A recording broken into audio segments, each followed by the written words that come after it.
ጤና ይስጥልን ተመልካቾች እንደምን ዋላችሁ። የአቦል ዜና ስፖርታዊ መረጃዎችን ወደ እናንተ እናደርሳለን። አንበሳ ባንክ አጋራችን ነው። መልእክቱን ተከታትለን ወደ ዜናዎቹ እናልፋለን።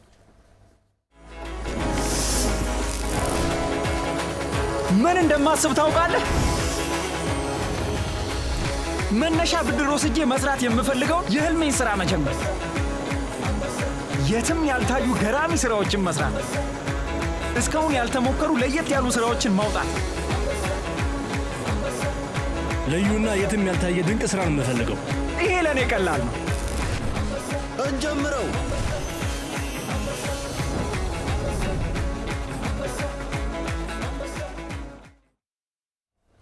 አንበሳ ባንክ እናመሰግናለን። ወደ ዜናዎቹ አልፋለሁ።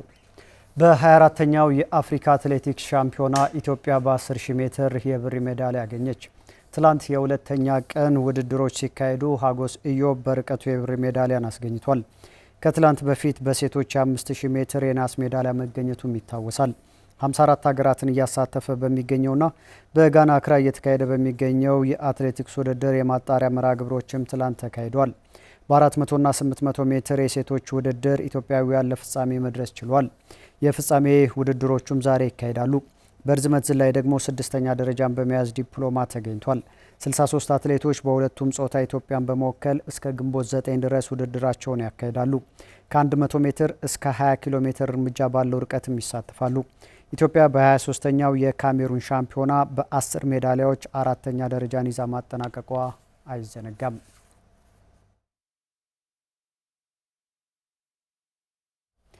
የ2018 የኢትዮጵያ ከፍተኛ ሊግ ውድድር በአማካይ በየጨዋታው 1.8 ጎሎች ከመረብ ያረፉበት ነበር። ከፍተኛ ሊጉ በሁለት ምድቦች ተከፍሎ ሲከናወን በጥቅሉ 7 ክለቦች ወደ አንደኛ ሊግ ወርደዋል። ታሪኩ አይኔዋ በከፍተኛ ሊጉ የተመዘገቡ አሃዛዊ መረጃዎችን ተመልክቷል። የ2018 የኢትዮጵያ ከፍተኛ ሊግ ተጠናቋል። የ2018 የኢትዮጵያ ከፍተኛ ሊግ ባሳለፍነው ሳምንት ሲጠናቀቅ ሁለት ቡድኖችን ወደ ኢትዮጵያ ፕሪሚየር ሊግ በማሳደግ ውድድር ዓመቱ ተጠናቋል።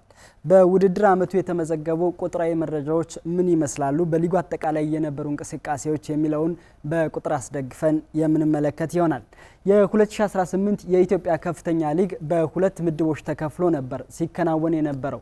ምድብ ሀና ምድብ ለ ላይ ተከፍሎ በምድብ ሀ 10 ክለቦች በምድብ ለ ደግሞ 11 ክለቦች ነበሩ ሲካፈሉ የነበሩት። በምድብ ሀ በተካሄዱ ጨዋታዎች አጠቃላይ 90 መርሃ ግብሮች ነበሩ የተከናወኑት። በእነዚህ 90 ጨዋታዎችም 162 ግቦች ከመረብ አርፈዋል። በአማካይ በአንድ ጨዋታ ደግሞ 1.8 ጎል ከመረብ ያረፈበት ነበር የምድብ ሀ መርሃ ግብር።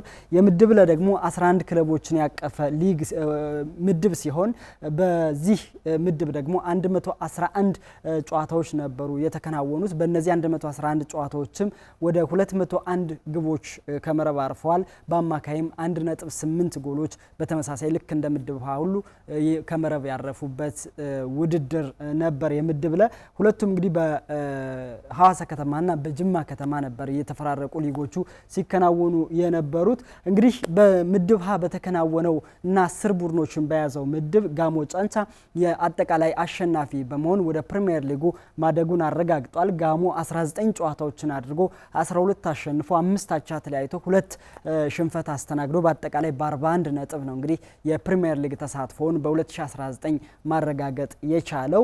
በምድብ ለ ደግሞ ሀላባ ከተማ ነው እንግዲህ ወደ ፕሪሚየር ሊግ ማደጉን ያረጋገጠው። 21 ጨዋታ አድርጎ 13ቱን አሸንፏል። 5 አቻና 3 ሽንፈት 41 ነጥብ በመያዝ የውድድር ዓመቱን ያጠናቀቀበት ነበር ሀላባ ከተማ የውድድር ዓመቱም አጠቃላይ አሸናፊ የሆነበት ነበር። የሁለቱ ምድብ አሸናፊዎች ተገናኝተው ጋሞን በማሸነፍ አጠቃላይ አሸናፊ ሆኖ ማጠናቀቅ የቻለበት የውድድር ዓመት ነው። በአጠቃላይ እንግዲህ በዚህ የዘንድሮ የውድድር ዓመት በርከት ያሉ ክለቦችም ወደ አንደኛ ሊግ ከከፍተኛ ሊጉ እንዲወርዱ ተደርጓል። አጠቃላይ 7 ክለቦች ናቸው የወረዱት። አቃቂ ካሊቲ፣ ሀረር ከተማ፣ ነቀምቴ፣ ቦዲቲ፣ ሶሎዳድዋ፣ ንፋስ ስልክ ላፍቶ ክፍለ ከተማና አዲስ አበባ ከተማ ወደ አንደኛ ሊግ የወረዱ ክለቦች ናቸው።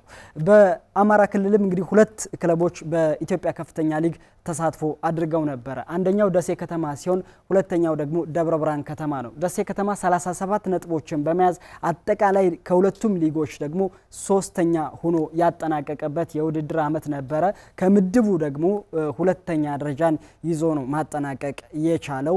በምድቡ ሀላባ ከተማ በቀጥታ ወደ ፕሪሚየር ሊግ ማደጉን ሲያረጋግጥ፣ ደሴ ከተማ ወደ ፕሪሚየር ሊግ ለማደግ ያደረገው ጥረት አጠቃላይ ከፍተኛ ፉክክር አድርጎ ሳይሳካለት ቀርቷል። ሌላኛው ደብረ ብርሃን ከተማ በተመሳሳይ ምድብ ላይ የነበረ ሲሆን 25 ነጥቦችን ይዞ የመጨረሻ ከወራጅ ቀጠናው የወጣ ቡድን በመሆን በሊጉ መቆየቱን ያረጋገጠ ክለብ መሆን ችሏል። 25 ነጥቦችን ይዞ 7ኛ ደረጃን ይዞ ነው ማጠናቀቅ የቻለው።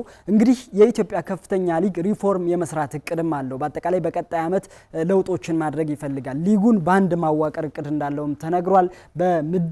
አንድ ምድብ ውስጥ አድርጎ 20 ክለቦችን የማሳተፍ እቅድ አለው። የኢትዮጵያ ከፍተኛ ሊግ የ2018 ቁጥራዊ መረጃዎች እነዚህን ነው የሚመስሉት።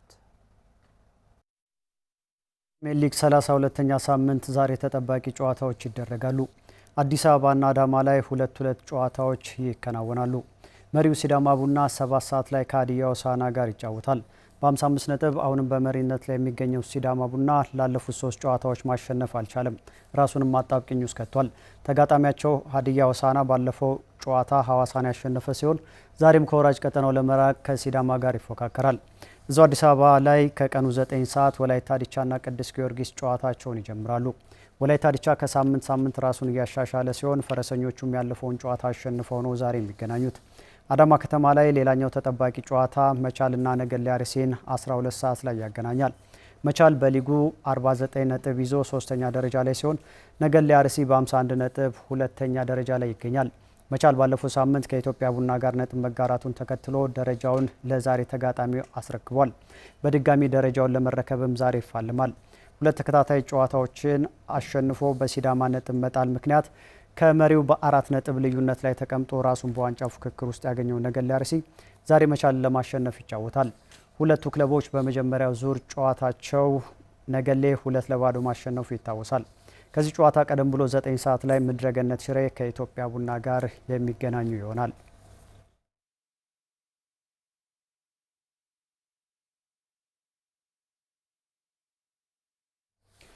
በእንግሊዝ ፕሪሚየር ሊግ ማንቸስተር ሲቲ ክሪስታል